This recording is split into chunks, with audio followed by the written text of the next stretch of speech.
All right. I want to first thank everyone who gave me feedback on the previous episode called Dating.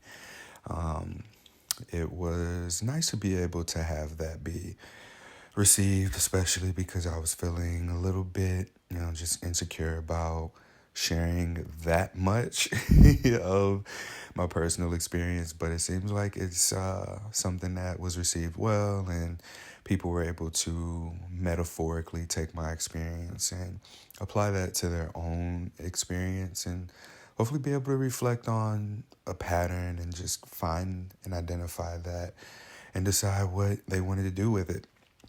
I'm not sure how much time this conversation is going to eat up.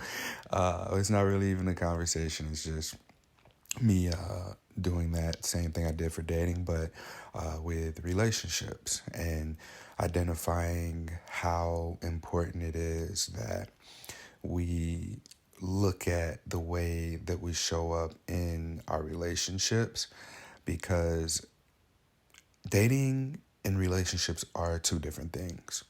Like when we're dating, I think dating is the sexual component is very, there's a lot of value there.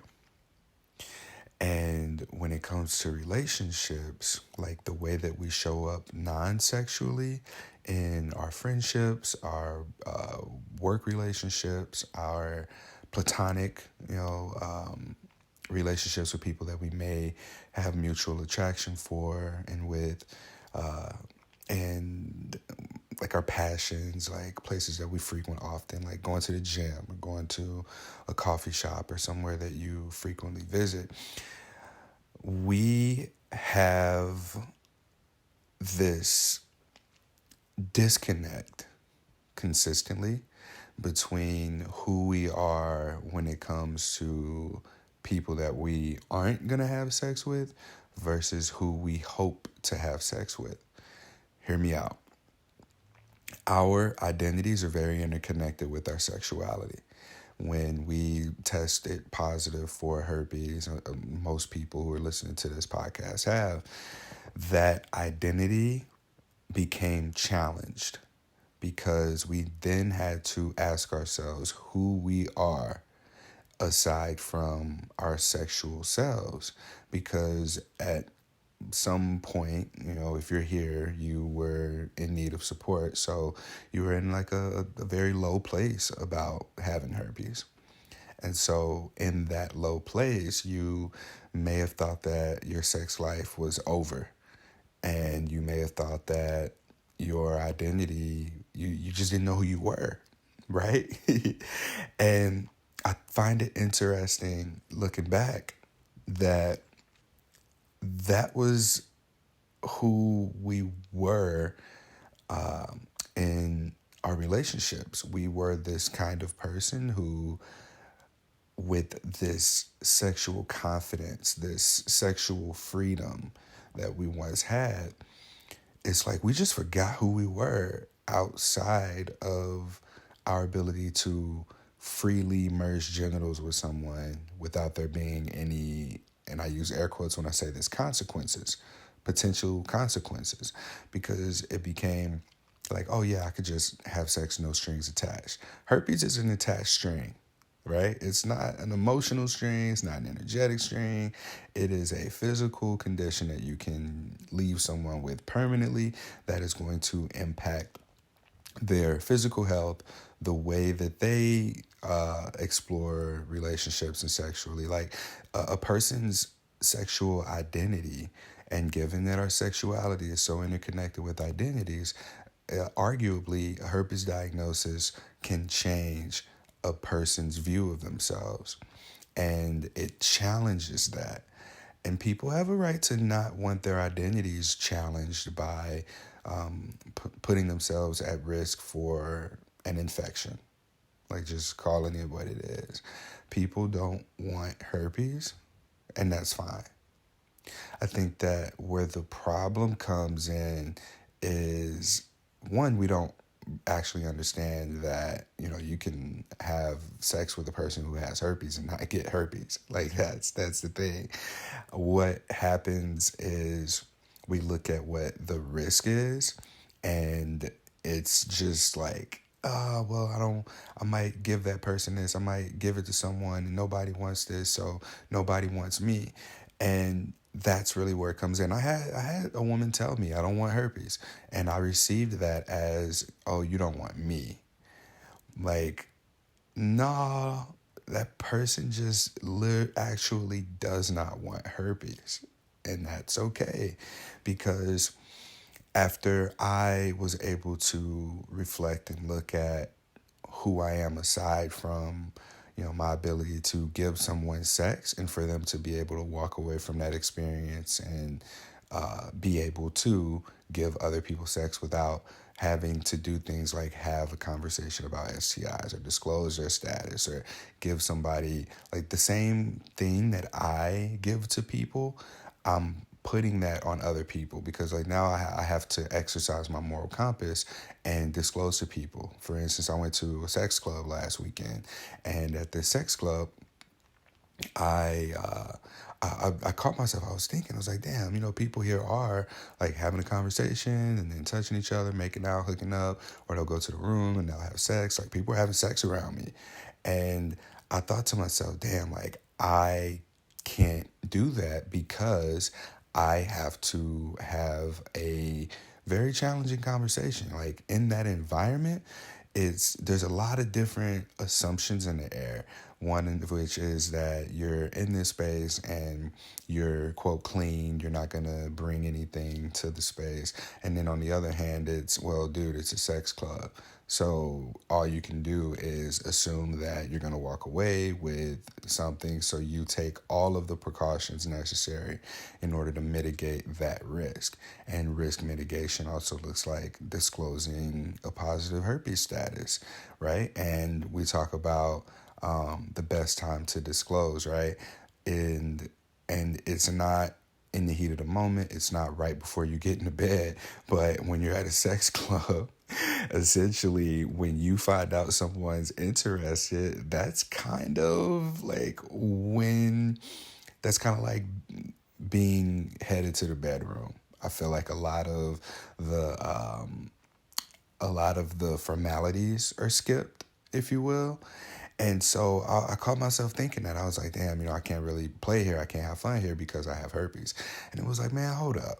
That's not the case, because, and as hard as it is, like, you still just have to be able to communicate. You got to be willing to communicate and say, like, hey, these are things that I'm bringing to our interaction right now.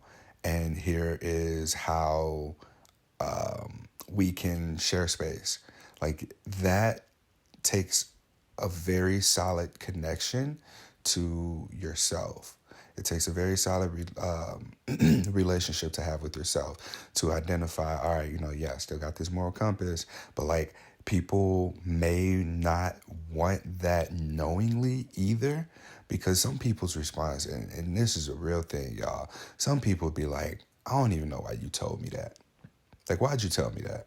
Now you done messed up the mood. We could have just did this and went on about our business, and I might not have got it, but now I don't want no parts of that. Unfortunately, that's just one way the world works, and it's okay. I mean, it is what it is. But in that setting, I found myself like reverting to identifying exclusively with my sexuality, and I had to snap out of it. I was like, you know what, like, this isn't like what I'm here for. Like, I'm here. Well, I was kind of here for that if the opportunity presented itself, but it didn't. But I made it about my friend. I brought my friend there. My friend had a really good time, and they were able to get what they came for. Like, they got what they came for, and I got to see some stuff. And I definitely learned a few things, like, about going to a sex club. One of which is you want to be mindful of what the theme of the night is, if they have themes. And you'll also want to like come prepared. Like, it's cool for you to bring like a little bag with some toys in it, which I got some stuff now. I'm a lot more prepared for my next sex club visit. And then you also, I personally would like to just go with people that I play with or am going to play with. I think that that makes for a better experience when it comes to the like disclosure piece. Like you're there, you're having fun, and that's attractive. Like people who have fun are attractive to other people, and other people might come into your bubble and be like, hey, you know, I like what y'all got going on over here, I want to be included. And then at that point it's like this power shift of, you know, I'm not worried about being rejected for having herpes because this person has already given me validation that I'm high value or that they are interested in me, like aside from my sexuality. Like I'm able to experience someone experiencing me in a way that, yes, they might want to get to a sexual place, but that's not what got them there. Right. So now when it comes time to disclose, I think that we come from a place of like a better sense of power because it's like you approached me because you see that I'm having a good time. You see me with my friends, like we're doing our thing, and now you want to be involved. And I think that sex club aside, like this is the same thing that happens like when you go out. When you go out and you're dancing and you're like high energy, radiating just a good time, fun. People are drawn to that. Like people might be more likely to come up and approach you. And you're gonna get approached by like high value people. I don't think that people who are gonna like suck the life out of you are gonna be the ones that come up and they're like, oh my God, I really love your energy. Let me add to it. Because that's what relationships are. Relationships are, you know, one person adding to an experience and then taking what they need in order to fuel themselves from that experience. And then you add another person, you've got two people who are contributing to a relationship and then getting what they need from the relationship. And then it's a party when you get to three or more. But the thing is, like, everyone also has a relationship with themselves. The relationship you have with yourself is the one that you're responsible for receiving what it is that you get out of the relationship and not taking from people. Notice that I say what you get out of the relationship, receive from the relationship, not the person.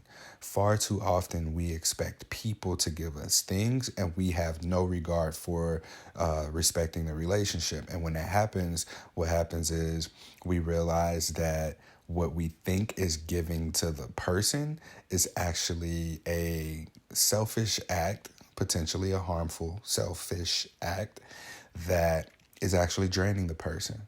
Because when we give in that way, it's conditional. Whereas, and I'll use one of my friends, for example. I have a friend here in Portland.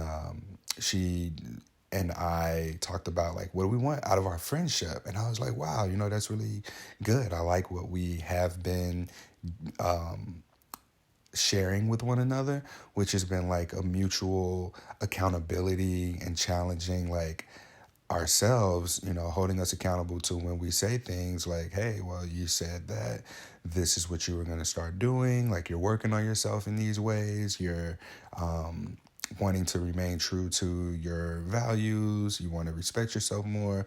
And I love that. I love that my friend and I were able to have that conversation and follow through practically on what the connection looks like.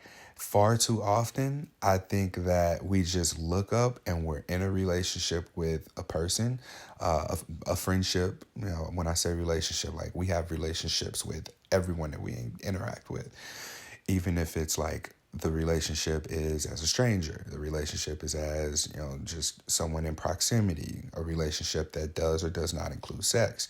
And in this relationship that does not include sex, I've been able to learn a lot about myself, especially when it comes to relationships that do include sex. Like when you remove sex from the equation, you learn a lot about who you are. And when with me not having sex with this person specifically, I feel like, oh, because I don't want anything from you, uh, I don't have to like put on this act of being someone that you feel like you can give that something to. And we have that, like we have that shared that reciprocity with one another, and it's really cool to have. And not all relationships look like that. Not all friendships look like that. But what I've come to learn through doing relationships like this is that neither of us are giving to or taking from the other person. We now, especially being conscious of what our friendship looks like, we recognize, okay, we have a connection. The connection is a series of interactions, whether it be phone call, text messages, hanging out, playing board games, going drinking, going dancing, or even going to a sex club together, right? We recognize that we are each giving what we like.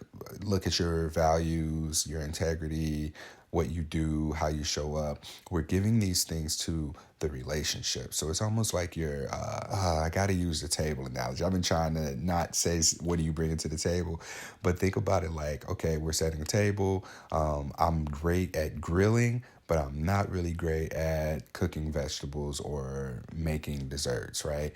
So I've grilled the meats, right? I got a turkey and I don't know, like just meat. Like I provided the meat, and the other person provides like a veggie, and we outsource and pick up like carbs from the store, and we collectively make the dessert, and we're both like setting the table.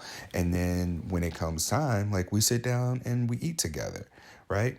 I'm not eating the food from the other person's mouth and they're not eating the food from my mouth. Like we have collectively set this table, the connection, the interaction. We decided what was going to be on the menu, and then we brought that and we got what we like. Like if that other person is vegetarian, they're not going to eat the turkey, but the meal is still prepared for people to take and eat what they want and as much as they want of what's on the table. That's how our connections, that's how our relationships function. Two people giving to the interaction and then taking what it is that they need from the interaction in order to continue it. So I have this like a visual in my head of a stick figure on the right, a stick figure on the left, and between the stick figure, a circle that just has different things: connection, intimacy, feeling seen, identity validation, fun, maybe like some mutual interests and hobbies, board games, music, dancing, and an arrow from each person going into the circle, which is what they are giving, and then an arrow coming from the circle to the person being what they're receiving. So it's like, you're energetically putting something in so that you get something else out that maybe you yourself are, not the best at providing, but you're learning that through the interactions with the other person. So no one's taking. All parties involved have chosen to give what it is that they have an abundance of, and people can take from the interaction what has been made available from the other person. I hope that made sense because it did to me, and wow, I'm blown away by being able to have articulated that in the way that I have. All right, so you've come to this episode after having listened to the dating episode, right? And so relationships are, in fact, significantly different than dating. And I just gave an example of a platonic relationship. And I want to challenge people to look at their platonic relationships and see what aspects of themselves do they lose or what dissolves when you go into a sexual relationship, or like what's the difference? What is the difference between your relationship with someone you don't want to have sex with and someone you do want to have sex with? In my experience, I have been more of myself with the person that I am not going to have sex with and I don't want to have sex with than I am with someone that I am actively trying to have sex with. Like being yourself seems like it won't get you laid. It just flat out. But being yourself is what draws friends to you. It's what draws in your people. It's what makes you more visible to the kind of people who are going to love, support, challenge, and celebrate you. And that is the kind of energy and relationship that I want to have for myself, because I look back on all my relationships and I realize, wow, I wasn't myself. I was someone who wanted something, and I put on this, I had to be a certain kind of person in order to get it. And yeah, there's a game that's being played when it comes to dating, but when you look at it like, all right, I'm dating for relationships. I think everybody's dating for relationships. Even if it's a casual relationship or if it's a long-term relationship, like relationship is attached to each and every one of these kinds of connections that we might be pursuing in a way that includes sex or sexuality. So, looking at my experiences, it's been a matter of not maintaining a relationship with myself. So, how I just talked about giving to the interaction and then receiving from the interaction, I have made an effort to give directly to a person and then expect for them to directly give back to me. And when you do that, you may exceed your own capacity, and you're making someone exceed their own capacity, or you're making them set boundaries with you. Now, the way that I do relationships now, I'm aware of boundaries. I understand them. I'm able to communicate that. But the way that I was doing relationships leading up to this point, I've been draining people. And I've been draining myself by not being who I really am. I think that at 33 years old, living in Portland, Oregon, and having as many platonic relationships as I do, I am more of myself than I've ever known myself to be, because I'm not trying to get something from someone. And I think that with not trying to get something from a person, I think it sets you up to have interactions where you are receiving more from the interactions, and giving just seems natural because it's overflowing abundantly in a way that you don't even feel exhausted. You don't even feel taken from. Like, I hang out with my friends, y'all. I feel great. I feel energized. Now, some people be flaky. We can talk about. There's no reason to really bring that up, but I guess since I said it, I have to. But I looked at rejection and how we experience so many mini and micro rejections on a regular basis from people who mean far more to us than someone that we match with on a dating app who tells us that they don't want to sleep with us because we have herpes. And we don't even think about it. Like, if I'm like, hey, you want to hang out? And someone's like, no, I have something to do. That's a rejection. Or if someone calls me and I don't answer the phone, that's a rejection, right? It shows up in so many ways in our platonic relationships, but we don't value those near as much as we do our intimate relationships, or relationships that sex is involved.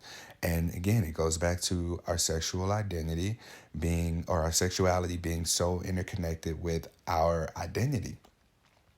So I've learned who I am in relationships that don't have sex involved. And I am someone who can be touchy. I can be playful, fun, flirty, but I know what those boundaries are. And there's something to even be said for that. We have to act like someone we're not in order to feel out what someone's boundaries are. And the more that I've been around my friends, the more that I'm becoming direct and communicative, just to ask, like, hey, do you want to do this thing? Do you like this thing? Like, are you attracted to me? Is there any sexual chemistry here? Can I tie you up with this rope? Like, how far can we take this? Do you want to go to a sex club? And in those interactions, I have learned that I've become much more comfortable with the idea of rejection, because I think that there's something to be said for the trust that's there. Whereas, again, someone that you don't even know, you don't even trust, like, you just know you're attracted to them and that you might have a sexual experience. You, I included, let's just say we go into that And we forget, and I'm smiling because I'm trying not to laugh at how ridiculous it is, y'all. We go into these low risk interactions with high stakes. It's low risk in the sense that that person has no idea who we really are. And like we've only introduced them to the person that we think we need to be in order to get a relationship from them, or in order to get, a particular type of relationship from them. And we're chasing a thing with them, and it's low risk in the sense we should be able to just tell them, hey, I have herpes, here's what the deal is, but I'm still interested in you. And regardless of what their response is, it shouldn't crush us. It should not crush us because of who we are and who we've shown ourselves to be as a result of the relationships that we have that don't include sex. Like, sex is a bonus, right? If you are unable to, accept that part of me, then you don't get to know all of me. And one of our episodes with the trauma therapist, Laureen, not Laureen HD, she said that. And I thought that was like really good. But now, like, I've had experiences since then that show me that I can elaborate on that a little bit more. And so, yeah, you might want to hook up with someone sooner, but like, why are we so much more invested in these low risk interactions than we are in the people around us? Like, when I started disclosing my status to my friends, it really validated me to hear from people who've known me for 10 plus years say that changes nothing about me. Like, they didn't even bat an eye. But also, they know me outside of sexual context. Like, and I'm not more of who I am in sex. I am who I am, period. And then when we have sexual context, like, I bring elements of that into the sexual encounter, not the other way around. Like, do we just shut off sex in order to maintain our platonic friendships? No, absolutely not. Because our sexual selves, like, even if we have sex, what is it, like 15 minutes to an hour, right? So you telling me that up to 1/24 of who you have to be over the course of a day is more of who you are than who you are those other 23 hours. And granted, like, sometimes you sleep, but we have jobs that we go to, we have hobbies and interests, and we have things that are curated to our social media feed. We might read or listen to podcasts, listen to certain types of music. These things are who our friends get. Like, those parts of ourselves, that's who our friends get, because that's who we are. And so I share that to say that it is so important that we have a relationship with ourselves. We know how we show up, who we're showing up as in our platonic relationships, because every relationship serves as a mirror. So the more clear that you are on who you are for yourself, the better you're able to reflect who the people around you are. And when you have the kind of people who, I think that there's like an on switch, off switch, who are on to being receptive of who they really are and really seeing themselves, and maybe committed to being supported, challenged, and celebrated by loved ones and people around them who they care about, to hold them accountable for being who they say they want to be. And then you have the people who have the off switch, who are like, I don't want to see that. Like, nope, avoidant. I'm going to deflect. I don't want to be seen today, people. And when you have those around you, like, you have people who can't really show you who you are. And I use this metaphor of, like, the more clear your mirror is, the more of yourself you're able to see in other people, and vice versa. I think about, like, dirty mirrors as, like, if I'm someone who is around someone who is really sure about who they are, and they are who they are no matter what, consistently. I love those people, because you know what? Their mirrors are clear, and I'm able to see my own mirror in my experience with them. And the insecurities that come up are like smudges on the mirror. And when you are aware of them, you can get what you need. You can get the Windex and the paper towel and just kind of wipe that smudge. And there may even be a few cracks in the mirror. But those, like, cracks, I'd say herpes is a crack because it's permanent. But the way that I feel about herpes it was a smudge, and I was able to just wipe that off. Like, I don't feel that way anymore. Even though, like, there's a little bit of a crack on my mirror because it is a herpes diagnosis and it's something that might bring about an insecurity, or it might be something that, when other people see that crack in the mirror, they're unable to see an aspect of themselves. And that aspect of themselves that they're unable to see is themselves as someone who might get herpes for having sex with me, or someone who might also have to address an insecurity that they don't want to. So it's really like a little bit of a reflection of a blind spot. It's being able to see yourself in other people, and being able to show other people themselves in you can sometimes bring awareness to blind spots. These blind spots being things that are unavoidable. If you, like, once you see it, you don't unsee it. And people don't want to see the thing that they don't see so bad, y'all. I can't even tell you. Like, I've been there. I've been one of those people. But it's important that we have a good enough relationship to ourselves to where we can keep our mirror clean. And it's also important that we surround ourselves with other people who keep their mirrors clean, because a bunch of dingy, dirty mirrors, you ain't seeing who you really are. And that's kind of where you operate from your blind spots. You have these subconscious behaviors. You go into relationships and you're like, my sexual worth. My worth is my sexuality. My identity is my sexuality. My ability to merge genitals, consequence and risk free.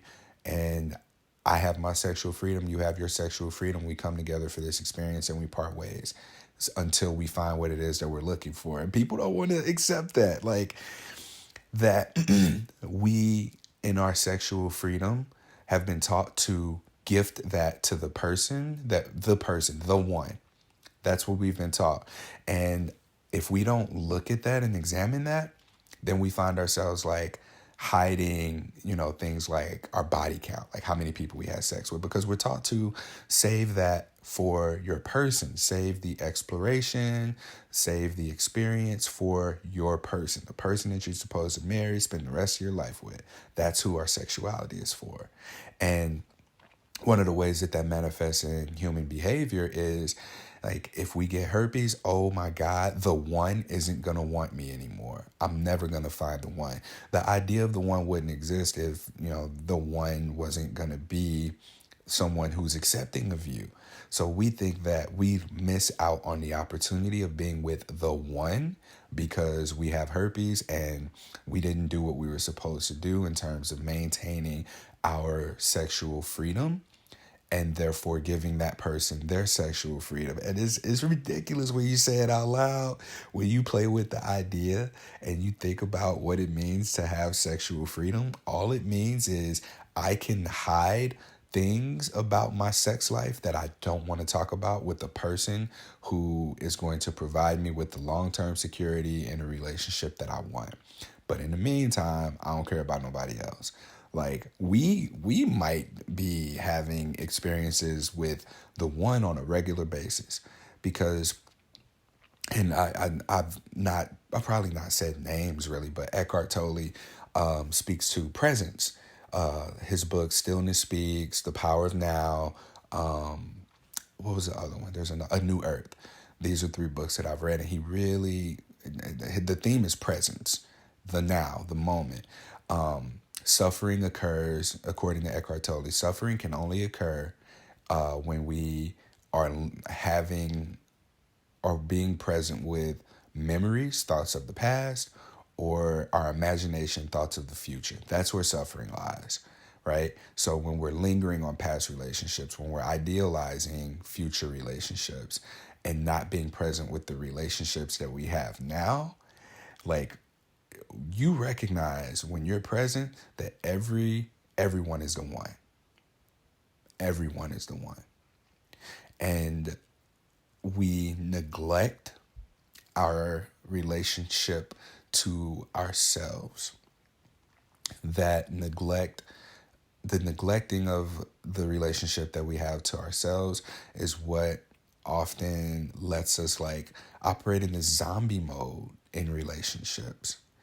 And we just like have friends. We look up, we've been friends for so long, and we think, oh, I don't want to lose that friendship because if I tell them that I have herpes, they're going to judge me. Why are you friends with a person like that? If you're present with what you just said, like, what does that say about you? That means that you are also inhibited in your expression and who you are. And that's not what life is about. Life is about expressing, experiencing, being experienced. And you telling me that, like, you can't tell your friend that you are struggling with something because you fear that they're going to not be your friend anymore.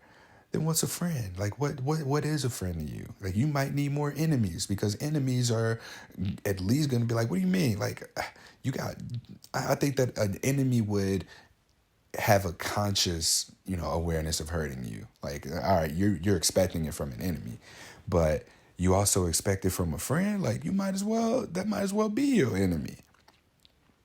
So, I was meaning to get to like examples of relationships that I've been in. So hopefully, me reflecting here can help someone. But looking back, my most recent ending of a relationship, like a boyfriend-girlfriend relationship, I recognize that a lot of the history that I have in relationships has really come from me being the emotional support system and being used for that while I'm using the partner that I'm with for some aspect of convenience. Like my most recent few relationships, one was like, okay, well, you have a car, you also can cook, you also have I don't want to go into like too many details about the other person, but consistent sex. The relationship before that, we lived together, and so the rent was split. And while I'm being used for the emotional support, while this person is navigating a challenging thing, that's been like the theme in my most recent relationships is that I've been the emotional support directly to that person. Now, remember what I said earlier. Relationships are about what you're bringing to the interaction and then receiving what you need from the interaction. It's not taking and giving directly to the person because we might overload what our capacities are. And I've overloaded my capacities in these relationships. Like I've been used and I've also used the other person. And these relationships in that sense would have become abusive either emotionally or mentally. No, nobody. Yeah, I don't think I've ever. I was like in college, physically abused, but like I don't know. She hit me one time, so we let that go. In these relationships, I recognize that pattern of being used emotionally, and so I really reflected. I listened to some podcasts, y'all. I talked to my therapist, and what I found. This go mess y'all up. You ready? Brace yourself. All right. Okay. Cats are in heat right outside my house.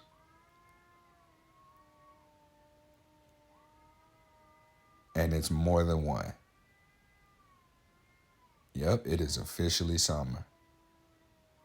You hear that? Hold on, let me see if I can see outside. Like, where are they? They sound like they right here. Where are these cats at?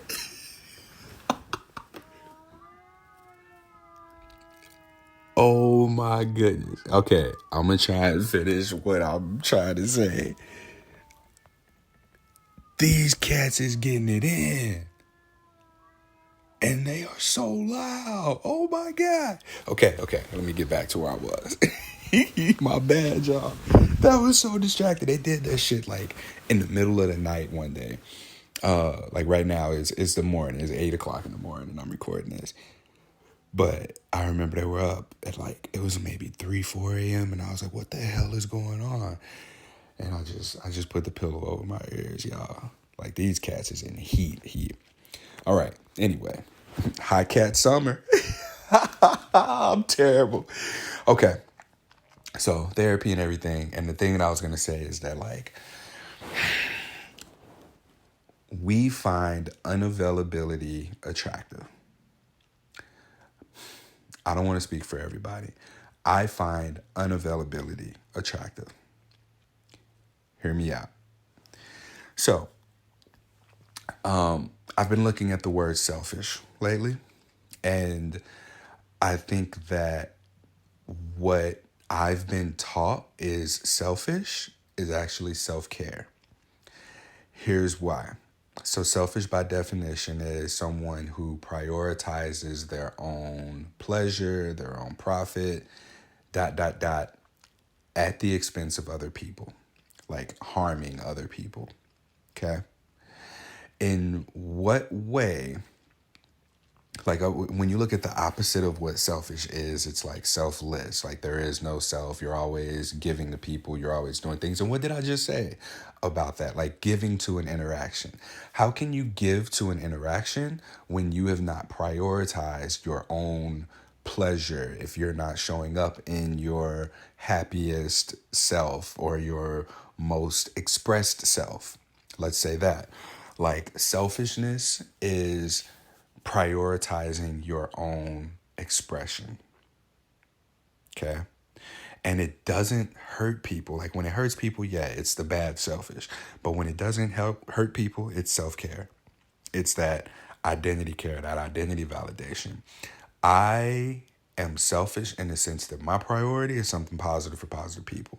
While, yeah, I don't make money from it, like it's the thing that I feel most expressed in, like talking right now and expressing my vulnerability and being able to share my experiences with you all.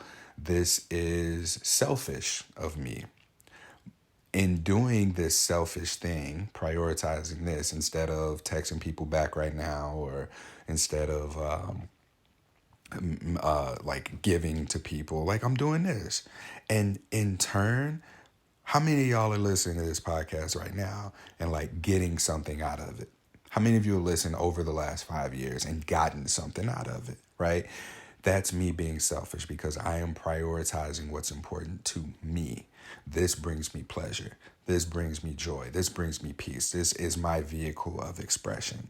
And in me prioritizing that and me being selfish, and I use air quotes when I say that, it's not harming anyone. However, it's harming if I'm in a relationship, it's harming, it's threatening. It's threatening to the time that I would get with my partner. Like if I chose to record this podcast instead of laying on the couch watching TV or sleeping in and cuddling. And that's where like the definition of selfish is like weaponized. We are only selfish to other people who aren't getting from us what they want or what they have been used to getting from us. But when I'm able to be selfish, come here, do this, like the people who listen to the podcast are able to get pleasure from it, joy from it. It's hopefully something that allows for you to go off and express your own self and be selfish so that you can also give something to other people. Like that is the purest form of giving.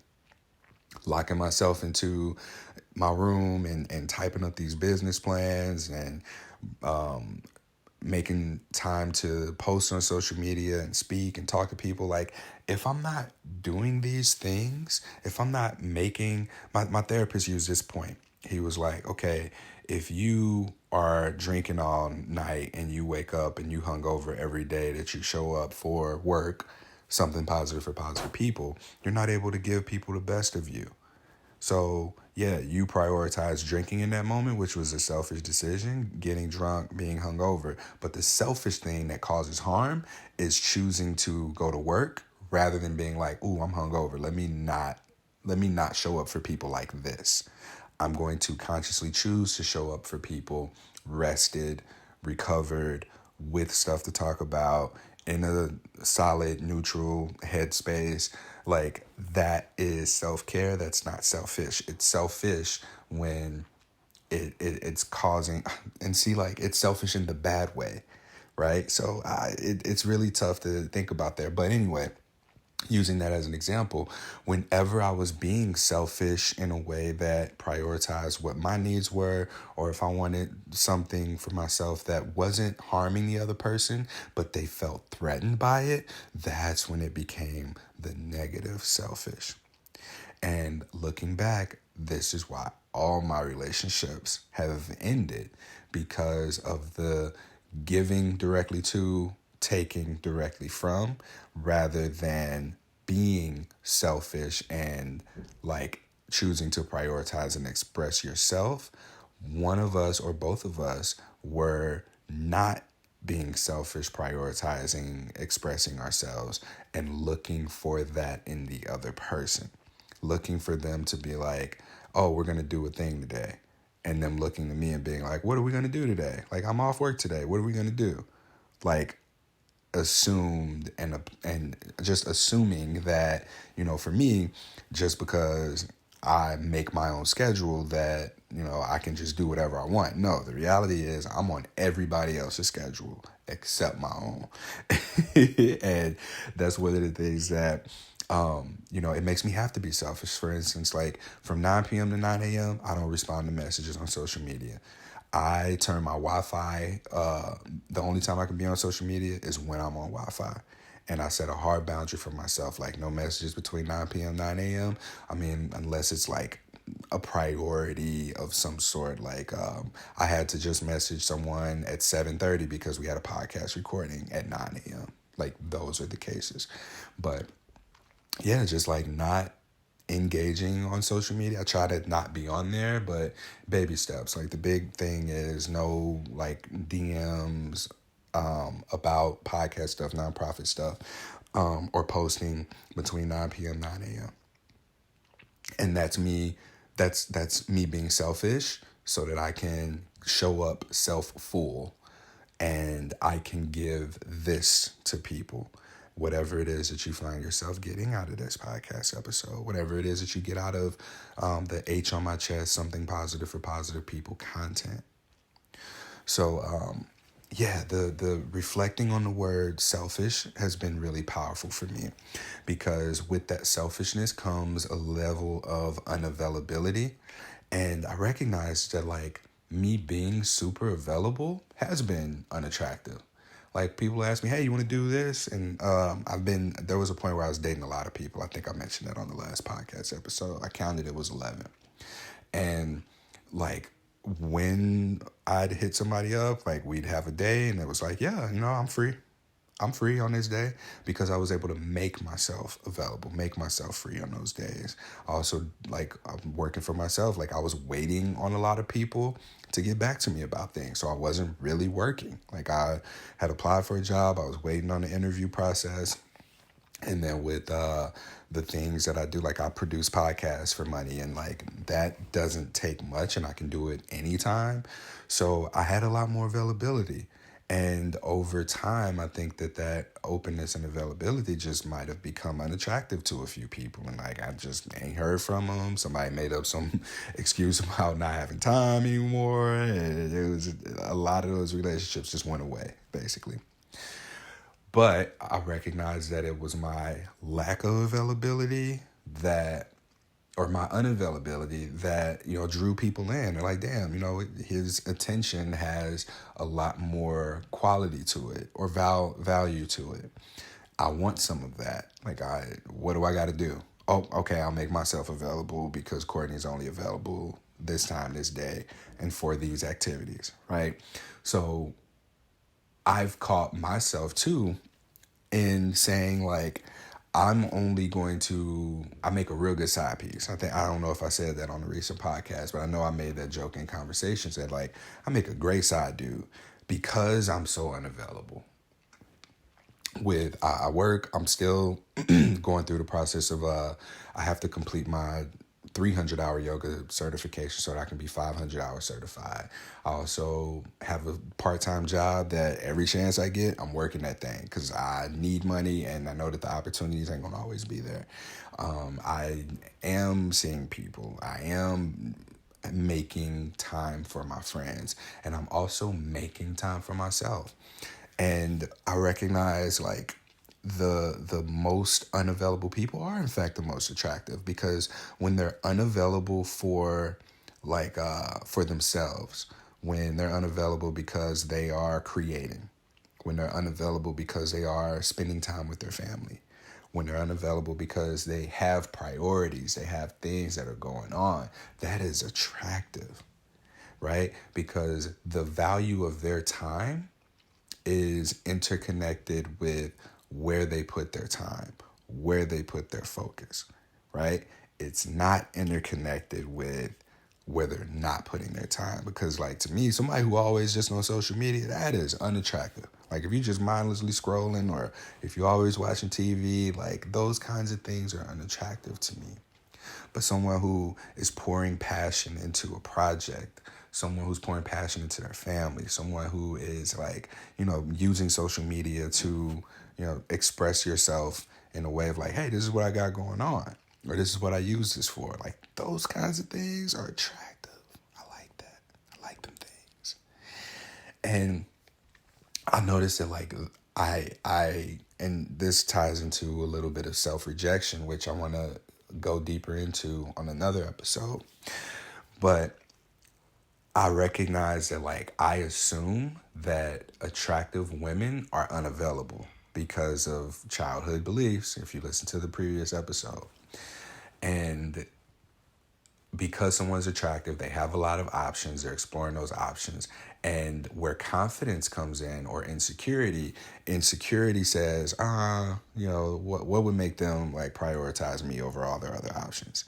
Confidence says, I am so selfish in what it is that I have going on. I'm so sure of myself. I'm so expressive in what I'm doing. Like, I value the quality of my time, and the quality of my attention that I give to someone is high enough to where, they'll prioritize me.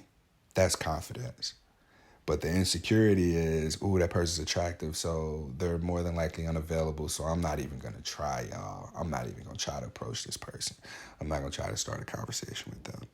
I'm just not going to. And that's one of the ways that I recognize my relationship with myself is one that, like, I've self-rejected a lot. Like, again, going back to the many rejections, right? Many rejections from friends, many rejections to friends, family members. And then the big one, again, it carries so much more weight when it comes to, I want sex from this person. I want sex with this person. That I can either perceive my quality of attention and time as peak, high, like it's valuable, it's high quality because of everything that I have going on, and I'm unavailable for BS. I'm unavailable for anything that isn't what I want. And so when someone is unavailable for anything that that isn't what they want, they make themselves available for what they do want. And when you are in the presence of someone who makes themselves available to you, for you, it makes you feel wanted at that quality level. It makes you feel desired at that quality level. This is what we ought to be striving for when it comes to relationships. Being unavailable for anything less than what it is that you want, so that you can make yourself available to pour to the benefits, reaping the benefits of what you've sown in your creative expression through your selfishness, putting that into that circle, the diagram, so that you can pull what you need from that circle, the diagram that has been co-created in the relationship between yourself and another person, or yourself and your community and other people. And this is why community is so important, because you got a bunch of people pouring them overflowing. If they're selfish in their own way, they got their own things going on, they overflow into the relationship, that circle. And many people are doing that, so that when it comes to that community, you can step in and just take whatever it is that you need from the interactions, from the community's interaction bubble connection. That's what I feel for myself through something positive for positive people. Y'all give me that. Like this community, I have like a big ass circle bubble that I stand on the outside of. I get to walk around and I get to pour the benefits of my selfishness into this bubble. Y'all come in, y'all contribute by hyping me up, y'all compliment me, y'all, this is what y'all do for me. Y'all support me, you celebrate me, and you challenge me on a regular basis. That is what my community is. That is the relationship. This community reflects heavily the importance of me having a relationship with myself and knowing what that relationship is, making sure that it is conscious, making sure that it is taken care of, making sure that I am selfish so that I can continue to overflow the the fruit that comes from my tree so that y'all can eat from it. And the apples or whatever the fruit is just falls into this bubble that we've created, the circle that's between us. Y'all can take whatever it is that you need in abundance. I can continue to take whatever it is that I need from this community collectively. No one is taking from anyone, and no one is forcing anything on anyone beyond their own capacity. Wow. I've never said that before, but like it gave me chills a little bit, and I kind of like teared up a little bit because that's real. And I think now walking away from this, I might even journal like post podcast. That's that selfishness, that unavailability is, unavailable is seen as a negative thing. But if you're not unavailable, then you really can't be, yeah, like you can't be the positive of that. Like it's almost like this polarity. The more unavailable you are, the higher the quality of your availability. The more available you are, the lower quality of your unavailability. And what that looks like is, oh, you ain't doing shit. You can come to this thing that I've known about for a really long time, and I'm just now telling you about. I can tell you to do things last minute and you'll always be available. So I'll invite you last minute. I'll invite you as an afterthought. That's what that looks like. And that doesn't feel good, does it? So therefore, that is unattractive. That aspect of availability is unattractive. But for somebody who, people approach me and like, oh, I know you got a lot going on. I know you're probably super busy. You'll never see this. No. Like when I see it and I reply, people are always like, oh my God, I really can't believe you like replied to me. You didn't have to respond. I can't believe how quickly you did. I'm starting to see now like how valuable that is, how valuable my response is to some people who, perceive me as unavailable because I am busy, and I'm like, I downplay it significantly. I'm like, oh, I'm not that busy, y'all. I don't have that much going on. I do, y'all. I am an unavailable MF for anything that's not what I care about, for anything that's not important to me. Wait, I'm unavailable. Yeah. Yeah. Because the quality of my availability, and I have to believe this, it's on me. And belief is something that I also want to touch it on as well. Because of how powerful that is, because I believed that, I had to be available all the time until I started putting up boundaries and recognizing that, just because I'm unavailable for X amount of time, that doesn't mean that the world stops or that, it's the end of the world for someone just because I missed a message right away, right? So, yeah, I recognize the quality of my availability, and I want y'all to see this too, is so much more valuable, attractive when I am able to selfishly be unavailable because I'm expressing and pouring passion into the things that I care about. And again, like this community is something that I care about. This platform, something positive for positive people. Because I'm selfishly pouring into it, y'all are able to get what you need from that. You're not taking from me. You're getting from the interaction. You're getting from the relationship that we've created. Like, yes, you're listening to me and I'm talking. That's the bubble that we have between us, is this podcast. So I want you to, by listening, you're giving. When you interact with me about it, you're giving. to the interaction. Take from the interaction what you need, and I'm able to take from the interaction what I need that fuels me to continue to be able to be selfishly unavailable to the point where I can continue to overflow the abundance of my expression, my passion. So I thank y'all for that, because now this just boosted my confidence being able to say this, and I really hope that it does for you as well. All right, till next time, stay sex positive.